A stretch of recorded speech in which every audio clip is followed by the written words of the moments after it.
Let us do exercise 3.3. Question number 1 is, ये जो exercise है इसकी जो first second third fourth questions हैं वो trigonometrical values of trigonometrical angles के ऊपर डिपेंड है। और हमने ट्रिग्नोमेट्रिकल वैल्यूज़ जो है एंगल्स की वैल्यूज़ 0 to 90 तक अच्छी तरह से लर्न की हुई हैं, 10th क्लास में हमने पढ़ा था। और इस चैप्टर को स्टार्ट करने से पहले भी हमने इस चैप्टर को जब हमने के बेसिक किए थे तो उस टाइम भी हमने इनको रिकैप्चुलेट किया था। So we should keep in mind all the values of trigonometrical angles from 0 to 90। और अगर हमारे पास बड़े एंगल्स की वैल्यू हमें निकालनी होगी तो वो हम कन्वर्ट करके निकालेंगे। तो दिस इज़ द एक्सप्रेशन। हमें क्या करना है, प्रूव दैट। हमें ये लेफ्ट हैंड साइड दी हुई है, ये राइट हैंड साइड दी हुई है, हमें प्रूव करना है कि ये साइड इसके इक्वल है। अब यहाँ तो -1/2 है, दैट मीन्स हमें इस साइड को सॉल्व करके उसको किसके इक्वल लाना है, -1/2 के। तो सबसे पहला स्टेप हम क्या करते हैं, ये sin² π/6 है, इसको हम sin π/6 अपॉन sin π/6 का होल स्क्वायर भी लिख सकते हैं। इसी तरह से हम इसको भी cos π/3 होल स्क्वायर लिख सकते हैं, -10 π/4 और इसका स्क्वायर भी लिख सकते हैं। ये हमने क्या ली, लेफ्ट हैंड साइड। और लेफ्ट हैंड साइड को हमने -1/2 के इक्वल प्रूव करना है। अब सबसे पहली बात यह है कि π/6, अगर हमें π/6, π/3, π/4 इनकी वैल्यूज़ हमें टिप्स पे लर्न होनी चाहिए। अगर नहीं है तो हम स्टार्टिंग में ये करेंगे लेकिन बाद में हमें बहुत अच्छे से लर्न हो जाएंगी। π/6 है, पाई कितना होता है 180 और /6 है, इसको 6 से डिवाइड कर दो तो ये हमारे पास 30 आ जाएगा। तो that means this is sin 30। π/3 जो है वो sin cos 60 की वैल्यू होगी। 10 π/4, 180 को अगर हम 4 से डिवाइड करें तो ये कितना हो जाएगा 45। सो दिस इज़ 45 डिग्री। अब यहाँ पर तो क्या है कि हमें सारी वैल्यूज़ जो हैं ट्रिग्नोमेट्रिकल रेशियोज़ में जो हमने 10th क्लास में पढ़ी थी वो सारी वैल्यूज़ यहाँ पर यूज़ हो रही हैं। हमें किसी भी एंगल को स्प्लिट करने की ज़रूरत नहीं है। अगर हमारे पास बड़े एंगल्स होंगे तो उनको हम स्प्लिट करेंगे। तो sin π/6 sin 30 that is equal to 1/2, ये हमने टेबल में लर्न किया था, प्लस cos π/3। cos π/3 क्या है, cos 60 एंड cos 60 की वैल्यू भी हमें क्या पता है 1/2 और इसका स्क्वेयर, क्योंकि ये स्क्वेयर हम इसलिए लगा रहे हैं ऑलरेडी इसके ऊपर स्क्वेयर है, -10 π/4। π/4 इज 45। सो 10 π/4 की वैल्यू 45 की वैल्यू होती है 1। सो दिस इज 1। अब हम इस एक्सप्रेशन को सॉल्व कर लेते हैं और this expression must be equal to -1/2। So this is 1/4 plus 1/4 -1। अब इसका एलसीएम ले लेते हैं तो 1 + 1 एंड -4, क्योंकि दिस इज़ 1/1। जब 1 को 4 से 4 को 1 से डिवाइड करेंगे तो 4 और 4 को 1 से मल्टीप्लाई करेंगे तो 4। So this is equal to 1 + 1 2 -4/4 और 2 - 4 दैट इज -2/4 और -2/4 को कैंसिल करके हमारे पास क्या आ गया 1/2 and therefore left hand side is equal to right hand side. This is our question number 2 is 2 sin² π/6 plus cosecant 7 π/6 into cos² π/3 equal to 3/2। हमें ये प्रूव करना है कि ये जो लेफ्ट हैंड साइड है दिस इज इक्वल टू 3/2। अब left hand side को राइट हैंड साइड के इक्वल प्रूव करना है। Right hand side already calculated है 3/2, तो हमें क्या करना है इस साइड को कैलकुलेट करके उसको 3/2 के इक्वल प्रूव करना है। अब क्वेश्चन ये है कि फर्स्ट क्वेश्चन में तो हमारे पास सीधे एंगल्स थे, 0 से लेके 90 के बीच के एंगल्स थे जिनकी वैल्यूज़ हमें ऑलरेडी पता थी और हमने उसको पुट करके उनको कैलकुलेट कर लिया था। लेकिन अब यहाँ पर π/6 ऑलरेडी हम पढ़ चुके हैं। π/6 is 180/6 that is 30 and π/3 180/3 that is 60। इन दोनों की वैल्यूज़ तो हमें पता है, लेकिन जो ये 7 π/6 है इसकी वैल्यू हमें नहीं पता। तो इसको हम क्या करेंगे, इस एंगल को स्प्लिट करेंगे। तो सबसे पहले हम क्या करते हैं, इस एंगल को स्प्लिट कर लेते हैं। कैसे स्प्लिट करेंगे, 7/6 पाई है हमारे पास और 7 को हम 6 से डिवाइड करते हैं तो 6 1 ज़ा 6 1। अब ये मिक्स फ्रैक्शन की फॉर्म में अगर हम लिखें तो जो 7/6 है दैट इज़ इक्वल टू 1 1/6 1/6 और साथ में पाई। तो इसका मतलब हम इसको क्या लिख सकते हैं, ये 1 तो कंप्लीट पाई है हमारे पास, सो पाई प्लस, और 1/6 पाई साथ में है तो पाई 1 के लिए लिखा, और पाई/6 हम किसके लिए लिखेंगे, 1/6 है उसके साथ पाई लिखेंगे तो पाई अपॉन 6, 1 पाई/6 या पाई/6 एक ही बात है। तो इसका मतलब हम 7 पाई/6 की जगह पर हम पाई प्लस पाई/6 लिख सकते हैं। हमें करना क्या होता है कि जो ये एंगल है जो हमें नहीं पता उसको या तो हमें पाई के मल्टीपल की फॉर्म में चेंज करना होता है या पाई/2 की। तो ये डिपेंड करता है कि हम किस फॉर्म में इसको स्प्लिट करते हैं।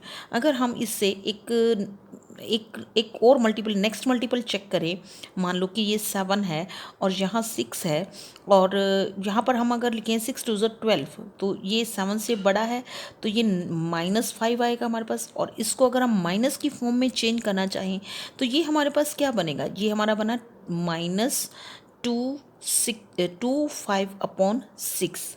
दैट मीन्स ये क्या बनेगा हमारे पास, माइनस में आ गया। तो माइनस जब साइन आता है तो कॉम्प्लिकेशंस थोड़ी सी बढ़ जाती हैं, तो इसलिए हम क्या करेंगे, इसको प्लस की फॉर्म में ही स्प्लिट कर लेते हैं। और वैसे भी क्योंकि हम पहले भी ऑलरेडी पढ़ चुके हैं कि जब हमारे पास रिमाइंडर बचता है तो हम उसको उसकी न्यूमेरिक वैल्यू को कंपेयर करते हैं, और अगर न्यूमेरिक वैल्यू जो छोटी है रिमाइंडर की न्यूमेरिक वैल्यू जो छोटी है हम उसमें ही कन्वर्ट करते हैं, क्योंकि जो बड़ी वैल्यू होती है उससे कॉम्प्लिकेशंस बढ़ती हैं। So we will be taking this, that means 7/6 pi can be written as pi plus पाई/6। तो हम यहाँ 2 sin स्क्वेयर पाई/6 को एज इट इज़ लिखते हैं, प्लस अब इसको ब्रैकेट में लिख लेते हैं क्योंकि इसका साइन भी चेंज होने के चांसेस है जब हम क्वाड्रेंट में देखेंगे। तो इसको हम लिख लेते हैं, इसको स्क्वायर ब्रैकेट के अंदर लिखते हैं, और कोसिकेंट स्क्वेयर 7 पाई/6 को हम लिखते हैं पाई प्लस पाई/6, और इनटू कोस स्क्वेयर पाई/3। अब हम क्या करेंगे, इसको 2 और साइन पाई/6 होल स्क्वेयर इस फॉर्म में लिख सकते हैं। 2 का स्क्वायर नहीं है, हमें साइन स्क्वायर है तो हम साइन के ऊपर ही लगाएंगे, प्लस फिर हम क्या करेंगे, ये जो है हमारा, इसको हम ऐसे लिख लेते हैं कोसिकेंट पाई प्लस पाई/6 और इसका स्क्वायर, क्योंकि ये स्क्वायर था तो इसको हम बाहर लिख सकते हैं। उसके बाद कॉस पाई/3। अब हम क्या करेंगे, वैल्यूज़ पुट करेंगे, लेकिन उससे पहले हम इनकी वैल्यूज़ पुट कर लेते हैं, और इसको हमें ये देखना पड़ेगा कि ये कौन से क्वाड्रेंट में लाइक करता है। सो 2 इंटू साइन पाई/6 दैट इज़ साइन 30, क्योंकि 180/6 दैट इज़ 30। पाई जो है वो पाई रेडियन जो है वो 180 के इक्वल होता है। So this is equal to 30 sine 30, और साइन 30 की वैल्यू क्या होती है 1/2 और उसका स्क्वायर है साथ में, प्लस फिर कोसिकेंट। अब हमें ये देखना है कि, और इसकी वैल्यू भी लिख लेते हैं, हमें ये देखना है नेक्स्ट स्टेप में हम इसको चेंज करेंगे कि ये कौन से क्वाड्रेंट में लाई करता है, इसको बाद में देखते हैं। पहले हम इसकी वैल्यू भी लिख लेते हैं, कॉस पाई/3 दैट इज़ 60, और उसकी वैल्यू भी क्या होती है, और इसका स्क्वायर भी है, और उसकी वैल्यू भी क्या होती है 1/2। तो यहाँ कोस नहीं आएगा, सिर्फ हम इसकी वैल्यू लिखेंगे और उसका स्क्वायर लिखेंगे, क्योंकि कोस पाई/3 की वैल्यू 1/2 होती है। सो दिस इज़ 1/2 का होल स्क्वायर। अब इसको सॉल्व कर सकते हैं हम 1/4 प्लस। अब हम क्या करेंगे, हम ये देखेंगे कि जो ये पाई प्लस पाई/6 है ये किस क्वाड्रेंट में लाइक करता है, दैट इज़ पाई यहाँ तक फिनिश हुआ, और प्लस पाई/6 इस क्वाड्रेंट में आ जाएगा क्योंकि और ऐड करना है इसके अंदर। और ये कौन से क्वाड्रेंट में आ रहा है, थर्ड क्वाड्रेंट में। This is first, this is second, this is third and this is fourth. और थर्ड क्वाड्रेंट में हमने पीछे पढ़ा कि 10 और कोट जो है वो सिर्फ नेगेटिव पॉजिटिव होते हैं और बाकी सारे नेगेटिव होते हैं। That means cosecant pi plus पाई/6 जो है वो किस में चेंज हो जाएगा, माइनस कोसिकेंट पाई/6 में। क्योंकि जब हम क्वाड्रेंट देख चुके होते हैं तो हमें जब लिखना होता है उसको, उसका साइन चेंज करके, तो हम ये नहीं लिखते, साथ में ये भी नहीं लिखते, हम क्या लिखते हैं, जैसे ये नेगेटिव है इसमें तो माइनस कोसिकेंट, इसका रोल ख़त्म हो गया क्योंकि इसका रोल यहाँ तक था कि हमें देखना था कि कौन से क्वाड्रेंट में लाइक करता है, कोसिकेंट, और ये प्लस भी नहीं लिखेंगे, साथ में लिखेंगे पाई/6 और इसका स्क्वायर इंटू 1/2 का स्क्वायर। अब हम क्या करेंगे, ये कैंसिल हो गया, 1/2 2 और माइनस कोसिकेंट पाई अपॉन 3 की वैल्यू क्या होगी, minus pi upon 6, pi upon 6 that is 30, cosecant 30। अब साइन 30 की वैल्यू हमने 1/2 लिखी थी, cosecant is reciprocal of sine, तो कोसिकेंट की वैल्यू क्या रहेगी 2, उसका रेसिप्ट 1/2 का रेसिप्रोकल हो जाएगा और इसका होल स्क्वायर और इंटू 1/2 का स्क्वायर। सो दिस इज़ 1/2 और जब स्क्वायर खोलेंगे तो ये प्लस में ही रह जाएगा, +4 और इंटू 1/2। अब इस 2 से हम क्या कर सकते हैं, इसको कैंसिल कर सकते हैं, लेकिन ये 2 नहीं है, यहाँ पर 4 है, क्योंकि ये भी स्क्वायर है तो इस 4 से हम इसको कैंसिल कर सकते हैं and this is equal to 1/2 + 1 और इसको जब हम सॉल्व करेंगे तो ये एलसीएम लेंगे तो 1 + 2 and this is equal to 3/2 and this is equal to this was left hand side and this is equal to right hand side. हम लेफ्ट हैंड साइड से चले थे यहाँ पर और राइट हैंड साइड पे पहुँच गए, मतलब कि लेफ्ट हैंड साइड को सॉल्व करके हमें राइट हैंड साइड मिल गई। So this is prove that this expression is equal to 3/2। हमें इस सम में एक चीज़ का ध्यान रखना है कि जब हमने इसको स्क्वायर ब्रैकेट में क्यों लिया, क्योंकि हमें पता है कि इसका साइन चेंज हो सकता है। अगर हम इसको स्क्वायर ब्रैकेट में ना लेके ऐसे ही लिख ले तो हम प्लस की जगह माइनस लगा देंगे यहाँ, और माइनस लगा देंगे तो वो स्क्वायर में नहीं आएगा माइनस, और अगर माइनस स्क्वायर में नहीं आएगा तो वो माइनस ही रह जाएगा और हमारा सम गलत हो जाएगा। तो इसलिए जिसको भी हमने स्प्लिट करना है उसको पहले स्क्वायर ब्रैकेट में लिखकर, और जो अगर उसका स्क्वायर है तो स्क्वायर लिखेंगे, नहीं है तो नहीं लिखेंगे, बट क्योंकि जब तक उसका साइन चेंज नहीं होता तब तक हम उसको स्क्वायर ब्रैकेट के अंदर ही लिखेंगे और उसके बाद हम उस सम को सॉल्व करेंगे।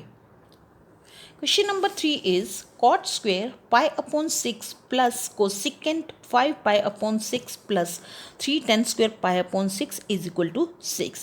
फिर हमें ये एक्सप्रेशन जो है, ये लेफ्ट हैंड साइड का एक्सप्रेशन किसके इक्वल प्रूव करना है, 6 के equal. And again we will be doing the same thing. यहाँ pi/6 की वैल्यू हम निकाल सकते हैं बड़े इजीली, बिकॉज ये 0 और 90 के बीच में है, यहाँ पर भी 0 और 90 के बीच में है, और ये वैल्यू जो ये हमें स्प्लिट करनी पड़ेगी। तो सबसे पहले हम क्या करते हैं, हम ये लिख लेते हैं कि this is in cot square, square की फॉर्म में है ये, तो हम पहले इसको cot pi/6 whole square plus जो हमने स्प्लिट करना है उसको स्क्वायर ब्रैकेट में लिख लेते हैं, कोसिकेंट 5 pi/6 एंड प्लस 3 10। अब 3 को बाहर लेंगे, स्क्वायर के अंदर नहीं लेंगे, क्योंकि स्क्वायर जो है वो सिर्फ टेंजेंट का है, वो 3 का नहीं है। अगर हम इसको भी इसके अंदर ले लेंगे तो हमारा क्वेश्चन जो है वो रॉन्ग हो सकता है। तो इस एक्सप्रेशन को हमने इस तरह से लिख लिया। अब नेक्स्ट जो है हमने इसको स्प्लिट करना है, क्योंकि ये तो हमारे पास ऑलरेडी जो वैल्यूज़ हमें पता है 0 से 90 के बीच में है। तो 5/6, अब 5 को अगर हम 6 से डिवाइड करें तो ये क्या रहेगा, 6 1 ज़ा 6, तो ये माइनस आ गया यहाँ पर। तो यहाँ पर हमारा मिक्स फ्रैक्शन क्या बना, 1 - 1/6, 1 - 1/6, और इसके साथ पाई है, दैट मीन्स 1 पाई तो कंप्लीट है, और माइनस pi/6 ये वाला, तो ये स्प्लिट होकर ये इस तरह से बन जाएगा, क्योंकि अगर अब हम इसको सॉल्व करें तो ये हमारे पास 5/6 ही आता है। तो इस तरह से हम इसको सबसे पहले स्प्लिट कर लेते हैं। स्प्लिट क्यों किया, क्योंकि हमें 5 pi/6 की वैल्यू पता नहीं है। Coat pi/6 whole square plus, और इसकी जगह हमने क्या लिखा, कोसिकेंट पाई माइनस pi/6 और प्लस 3, इनको एज इट इज़ लिख लिया, 10 pi/6 होल स्क्वायर। अब नेक्स्ट स्टेप में हमने क्या देखना है कि ये कौन से क्वाड्रेंट में लाई करता है। हमने पहले भी डिस्कस किया कि जो ये स्प्लिट करते हैं, या तो हम इसको pi/2 की मल्टीपल की फॉर्म में स्प्लिट करते हैं या पाई की मल्टीपल की फॉर्म में। तो ये पाई माइनस pi/6, पाई हमारा यहाँ कंप्लीट होता है, पाई माइनस में हम बैक जाते हैं, तो माइनस pi/6, दैट मीन्स यहाँ, दैट मीन्स ये सेकंड क्वाड्रेंट में, और हमें पता है कि सेकंड क्वाड्रेंट में ऑल साइन टेन कोस, सेकंड क्वाड्रेंट में साइन और कोसिकेंट जो है वो पॉजिटिव होते हैं और बाकी सारे नेगेटिव होते हैं। दैट मीन्स जब हम इसको सॉल्व करेंगे तो ये हमारे पास आएगा कोसिकेंट pi/6, ये भी खत्म हो जाएगा, ये भी, और साइन अगर माइनस का होता है तो हम लगाते हैं, अब क्योंकि ये पॉजिटिव है, सेकंड क्वाड्रेंट में लाइक करता है तो पॉजिटिव ही रहेगा, तो हम इसको किसके इक्वल लिखेंगे, कोसिकेंट pi/6। माइनस और पाई का रोल सिर्फ यहाँ तक है कि हमें ये देखना होता है कि क्वाड्रेंट कौन से में लाइक करता है। तो अब हम नेक्स्ट स्टेप में ये वैल्यूज़ पुट कर लेते हैं, इनकी वैल्यूज़ भी पुट कर सकते हैं। कॉट पाई बाय सिक्स किसके इक्वल है? 30 के। कॉट 30 इज, अब टेन 30 की वैल्यू क्या होती है? 1/√3 और कोट 30 उसका रेसिप्रोकल है, तो इसकी जो वैल्यू होगी, अभी हम इसको ऐसे ही लिख रहे हैं, कॉट पाई बाय सिक्स का स्क्वेयर प्लस और cosecant pi minus pi by six, that is cosecant pi by six. ये खत्म हो गया, माइनस का साइन भी, क्योंकि हमने इसको सिर्फ यूज़ करना था किसको देखने के लिए कि कौन से क्वाड्रेंट में और इसका साइन क्या रहेगा, और प्लस 3 और 10 पाई बाय सिक्स का स्क्वेयर। अब हमें इन तीनों की वैल्यूज़ पुट करनी है। Cot pi by six, cot 30, 10 30 is 1/√3, cot उसका रेसिप्रोकल है, तो इसकी वैल्यू क्या हो जाएगी? √3 और उसका whole square plus cot pi by six, cot pi by six sine pi by six, sine 30 की वैल्यू 1/2 होती है, तो कोसिकेंड उसका रेसिप्रोकल है, तो उसके रेसिप्रोकल की वैल्यू कितनी हो जाएगी? 2।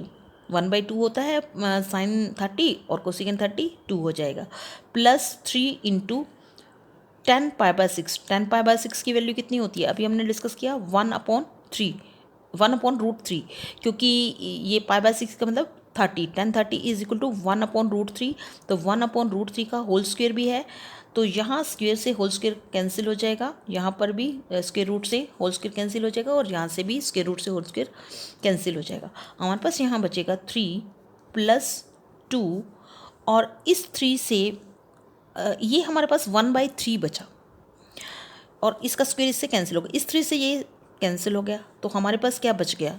1 से ये रूट से ये कट गया, हमारे पास बचा 1/3। 1/3 को हमने इससे कैंसिल किया तो 1 आ गया। Now we are having 3 + 2 + 1 that is equal to 6, and this is equal to right hand side. That means हम लेफ्ट हैंड साइड को लेके चले थे और कहाँ पहुँच गए? राइट हैंड साइड पे, लेकिन राइट हैंड साइड क्या थी हमारी? 6, और 6 ही आ रहा है, so our left hand side is proved equal to right hand side. Now question number 4 is 2 sin square 3 pi upon 4 2 cos square pi upon 4 plus 2 secant square pi upon 3। अब यहाँ पर, और इसको हमने 10 के इक्वल प्रूव करना है। यहाँ पर हम ये देख रहे हैं कि यहाँ π/2 है, इसकी वैल्यू 45 की वैल्यू के एंगल की वैल्यू हमें किसी भी टी रेशो के 45 की डिग्री के एंगल की वैल्यू पता होती है।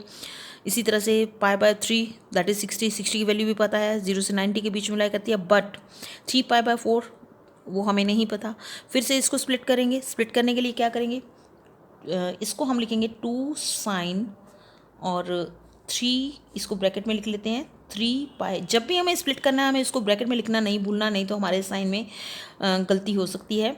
sin 3π/4 का होल स्क्वेयर, हम इसको स्क्वेयर ब्रैकेट में ही लिख लेते हैं, क्योंकि ब्रैकेट यहाँ पर भी यूज़ होना है, स्मॉल ब्रैकेट, जब हम इसको स्प्लिट करेंगे तो और प्लस 2 cos π/4 होल स्क्वेयर, 2 का स्क्वेयर नहीं है तो हम इसको बाहर ही लेंगे।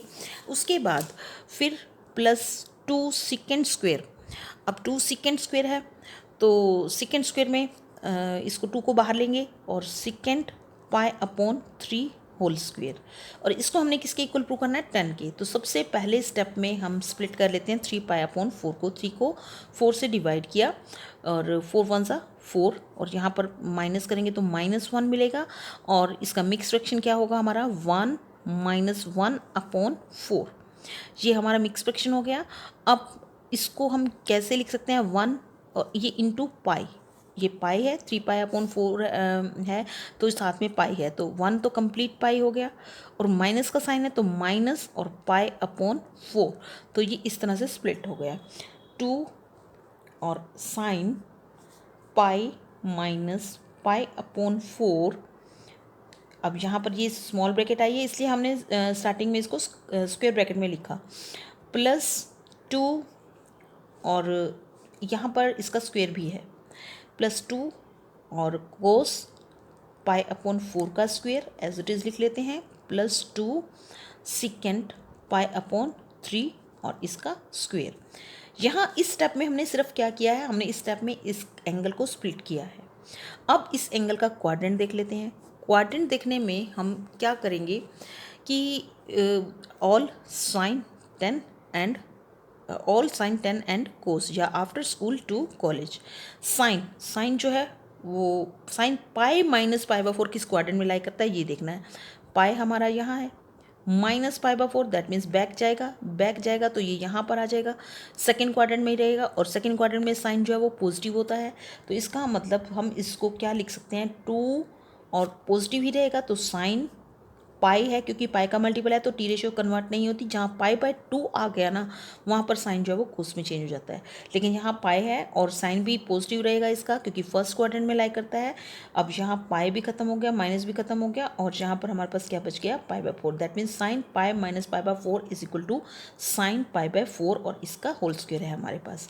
उसके बाद इसको एज इट इज़ लिख लेते हैं, cos π/4 square plus 2 second π/3 whole square. हम ये देख रहे हैं कि स्टेप बाय स्टेप हम एक एक चीज़ को ले रहे हैं। पहले हमने क्या किया, इस स्टेप में बाकी सारा एज इट इज़ रखा और इस एंगल को स्प्लिट कर दिया।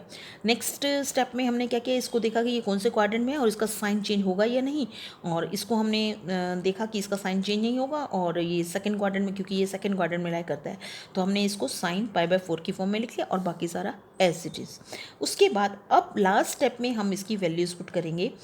2 साइन π/4 दैट इज साइन 45। अगर नहीं पता चलता तो 180 को 4 से डिवाइड करके देख लो, दैट इज़ 45।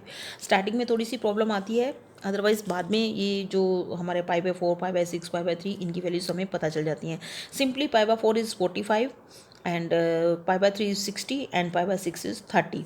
तो π/4 साइन 45 की वैल्यू क्या होती है हमारे पास, 1/√2, और इसका होल स्क्वायर भी है, प्लस 2 यहाँ पर है कोस π/4, कोस 45 की वैल्यू भी सेम ही होती है, 1/√2 और इसका whole square, plus 2 into second π/3। अब सेकेंड π/3 किसके इक्वल होता है, कोस π/3 किसके इक्वल होता है, 1/2 के। π/3 इज 60, तो कोस 60 1/2 के इक्वल होता है, तो सेकेंड जो है वो उसका रेसिप्रोकल है, तो वो किसके इक्वल हो जाएगा, 2 के, और 2 का स्क्वायर भी है ऊपर। सो दिस इज, अब यहाँ पर ये स्क्वायर रूट इससे कैंसिल हो जाएगा, ये स्क्वायर रूट इससे कैंसिल हो जाएगा। अब यहाँ पर हमारे पास 1/2 बच गया, 2 ऑलरेडी था, 2 मल्टीप्लाई 1/2 प्लस 2 मल्टीप्लाई 1/2, ये कैंसिल हो चुके हैं हमारे स्क्वायर रूट, प्लस अब 2 इंटू 4, ये 4 हो गया, इसका स्क्वायर खोलेंगे तो 2 इंटू 4 कितना हो गया हमारे पास, 8। Now you can cancel this can be cancelled, यहाँ कैंसिल करके हमारे पास 1 आ रहा है, प्लस यहाँ कैंसिल करके हमारे पास 1 आ रहा है, और प्लस 8। नाउ 1 + 1 + 8 that is equal to 10, and this is equal to right hand side. जो हम लेफ्ट हैंड साइड को सॉल्व करने के लिए चले थे, वो लेफ्ट हैंड साइड जो वो 10 के इक्वल आ गई, and that is equal to right hand side. So this is question number 4। Thank you.